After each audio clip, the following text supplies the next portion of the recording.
ரோமர் 10ஆம் அதிகாரம். சகோதரரே, இஸ்ரவேலர் இரட்சிக்கப்பட வேண்டும் என்பதே என் இருதயத்தின் விருப்பமும் நான் தேவனை நோக்கி செய்யும் விண்ணப்பமுமாய் இருக்கிறது. தேவனை பற்றி அவர்களுக்கு வைராகியம் உண்டென்று அவர்களை குறித்து சாட்சி சொல்லுகிறேன். ஆகிலும் அது அறிவுக்கேற்ற வைராகியம் அல்ல. எப்படி என்றால், அவர்கள் தேவ நீதியை அறியாமல் தங்கள் சுய நீதியை நிலைநிறுத்த தேடுகிறபடியால் தேவ நீதிக்கு கீழ்ப்படியாதிருக்கிறார்கள். விசுவாசிக்கிற எவனுக்கும் நீதி உண்டாகும்படியாக கிறிஸ்து நியாயப்பிரமாணத்தின் முடிவாயிருக்கிறார். மோசே நியாயப்பிரமாணத்தினால் ஆகும் நீதியை குறித்து, இவைகளை செய்கிற மனுஷன் இவைகளால் பிழைப்பான் என்று எழுதியிருக்கிறான். விசுவாசத்தினால் ஆகும் நீதியானது கிறிஸ்துவை இறங்கி வர பண்ணும்படி பரலோகத்துக்கு ஏறுகிறவன் யார்?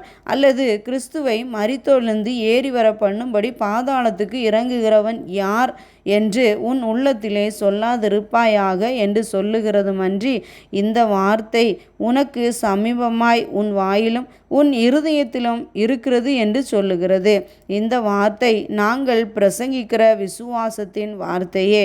என்னவென்றால், கர்த்தராகிய இயேசுவை நீ உன் வாயினாலே அறிக்கையிட்டு தேவன் அவரை மரித்தொழுந்து எழுப்பினார் என்று உன் இருதயத்திலே விசுவாசித்தால் இரட்சிக்கப்படுவாய். நீதி உண்டாக இருதயத்திலே விசுவாசிக்கப்படும், இரட்சிப்புண்டாக வாயினாலே அறிக்கை பண்ணப்படும். அவரை விசுவாசிக்கிறவன் எவனோ அவன் வெட்கப்படுவதில்லை என்று வேதம் சொல்லுகிறது. யூதனென்றும் கிரேக்கனென்றும் வித்தியாசமே இல்லை. எல்லாருக்கும் கர்த்தரானவர் தம்மை தொழுது கொள்ளுகிற யாவருக்கும் ஐஸ்வர்ய சம்பன்னராயிருக்கிறார். ஆதலால் கர்த்தருடைய நாமத்தை தொழுது கொள்ளுகிற எவனும் இரட்சிக்கப்படுவான். அவரை விசுவாசியாதவர்கள் எப்படி அவரை தொழுது கொள்ளுவார்கள்? அவரை குறித்து கேள்விப்படாதவர்கள் எப்படி விசுவாசிப்பார்கள்? பிரசங்கிக்கிறவன் இல்லாவிட்டால் எப்படி கேள்விப்படுவார்கள்? அனுப்பப்படாவிட்டால் எப்படி பிரசங்கிப்பார்கள்? சமாதானத்தை கூறி நற்காரியங்களை சுவிசேஷமாய் அறிவிக்கிறவர்களுடைய பாதங்கள் எவ்வளவு அழகானவைகள் என்று எழுதியிருக்கிறதே. ஆனாலும் சுவிசேஷத்திற்கு எல்லாரும் கீழ்ப்படியவில்லை. அதை குறித்து ஏசாயா, கர்த்தாவே, எங்கள் மூலமாய் கேள்விப்பட்டதை விசுவாசித்தவன் யார் என்று சொல்லுகிறான்.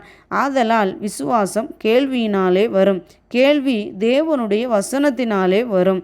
இப்படி இருக்க அவர்கள் கேள்விப்படவில்லை என்று கேட்கிறேன். கேள்விப்பட்டார்கள். அவைகளின் சத்தம் பூமி எங்கும், அவைகளின் வசனங்கள் பூச்சக்கரத்து கடைசி வரைக்கும் செல்லுகிறதே. இஸ்ரவேலர் அதை அறியவில்லையா என்று கேட்கிறேன். அறிந்தார்கள்.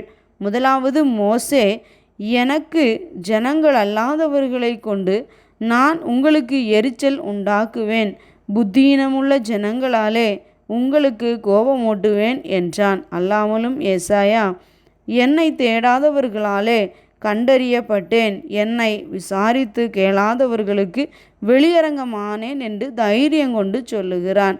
இஸ்ரவேலரை குறித்தோ கீழ்ப்படியாதவர்களும் எதிர்த்து பேசுகிறவர்களுமாயிருக்கிற ஜனங்களிடத்திற்கு நாள் முழுவதும் என் கைகளை நீட்டினேன் என்று அவன் சொல்லியிருக்கிறான்.